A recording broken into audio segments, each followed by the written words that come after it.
Hello students, आज अपने इस वीडियो में करेंगे आपके एक्सरसाइज 8.3 का क्वेश्चन नंबर 4 जो उसका फोर्थ पार्ट, यानी कि जो हमें दिया है उसे एक बार यहाँ पर लिख लेते हैं। क्या हमें गिवन किया है? गिवन है 1 प्लस सेक ए, यानी 1 प्लस सेक ए अपॉन में सेक ए है उसे लिख लेते हैं। इज इक्वल टू में हमें प्रूफ करना है साइन स्क्वायर ए, यानी साइन स्क्वायर ए और इसके अपॉन में 1 माइनस कोस ए। ओके, तो हमें ये left hand side right hand के इक्वल प्रूफ करनी है। तो यहां लिख लेंगे टेकिंग लेफ्ट हैंड साइड, जो कि आपकी 1 प्लस सेक ए है, 1 प्लस सेक ए, इसके अपॉन में सेक ए है उसे लिख लेंगे सेक ए। अब इसको प्रूफ करने के लिए मैंने कहा था कि जब भी कोई ऐसा क्वेश्चन दिखे तो उसे आप हमेशा उसके मम्मी पापा में कन्वर्ट कर लिया करो। यानी सेक के मम्मी पापा कौन है? साइन और कोस। तो सेक के लिए क्या होता है? सेक के लिए होता है 1 अपॉन में कोस थीटा, है ना। तो यहां पर भी ऐसा ही कुछ करेंगे, इस 1 को 1 लिख लेंगे, प्लस में प्लस कर लेंगे, और सेक है इसको लिख सकते हैं 1 अपॉन में कोस ए। हो गया मम्मी पापा में कन्वर्ट।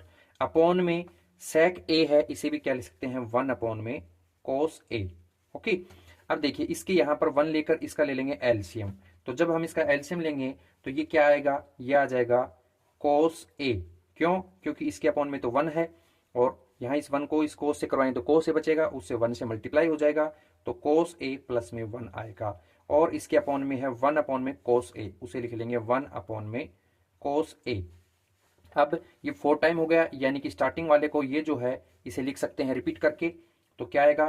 कोस ए प्लस में 1 अपॉन में कोस ए। बट ये जो नंबर है 1 अपॉन में कोस ए, इसको क्या करना पड़ेगा? रिवर्स करना पड़ेगा, उल्टा करना पड़ेगा। यानी कोस चला जाएगा ऊपर और 1 आ जाएगा नीचे। कोस से कोस क्या हो गया? कैंसल। ऐसे में हमारे पास क्या बचा? ओनली बचेगा कोस ए प्लस में 1।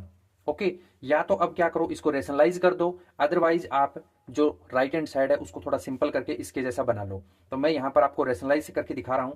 यहां लिख रहा हूं बाय रेशनलाइजिंग। ठीक है, हमने ये सीखा था कि रेशनलाइजिंग जो होता है वो हमेशा डिनोमिनेटर में रूट के नंबर से होता है, लेकिन मैं यहां पर करके दिखाता हूं। जैसे कोस ए प्लस 1 है, ओके, इसको मैंने मल्टीप्लाई करवा दिया किससे? 1 माइनस कोस ए और 1 माइनस कोस ए। मैंने अपनी तरफ से इस नंबर को लिया है ताकि ये प्रूफ हो जाए। ये दोनों कैंसिल होकर वापस यही आ रहा है, यानी क्वेश्चन पे कोई इफेक्ट नहीं पड़ा। लेकिन यहां पर देखें, अगर इसे ए मान लें 1 को और इसे बी मान लें, तो ए प्लस बी और ए माइनस बी कोई आइडेंटिटी फॉलो कर रहा है? जी हाँ, ये आइडेंटिटी फॉलो कर रहा है। कौन सी? ए प्लस बी ए माइनस बी, यानी ए स्क्वायर माइनस बी स्क्वायर होता है। तो यहां पर ए मान रहे हैं 1 को, यानी 1 का स्क्वायर, माइनस बी मान रहे थे कोस ए को, तो कोस ए का स्क्वायर। अपॉन में 1 माइनस कोस है, इसे लिख दिए 1 माइनस कोस ए। ओके, अब देखिए ये 1 का स्क्वायर होता है 1, माइनस कोस स्क्वायर ए है उसे एज इट इज लिखा, और नीचे वाला 1 माइनस कोस ए था ही। आप देखिए जो प्रूफ करना था उसका डिनोमिनेटर सेम हो चुका है, 1 माइनस कोस ए, 1 माइनस कोस ए। ऊपर का जो पार्ट है वो सेम नहीं हुआ। तो आप देखिए एक आइडेंटिटी होती है अपनी sine square theta plus cos square theta equal to में 1। यानी अगर हम इस कोस को इधर भेज दें तो sine square theta equal to क्या बना? 1 माइनस कोस स्क्वायर थीटा। तो यानी कि 1 माइनस कोस स्क्वायर ही है, तो क्या आ जाएगा? इसको कंप्लीट लिख सकते हैं साइन स्क्वायर। तो यहां लिख देते हैं साइन स्क्वायर ए, और अपॉन में जो भी है 1 माइनस कोस ए। ओके, जो कि हमारे राइट हैंड साइड जैसा ही आप देख सकते हो, है ना। तो यहां लिख देते हैं राइट हैंड साइड, और यही हमें प्रूफ करना था, हैंस प्रूफ्ड।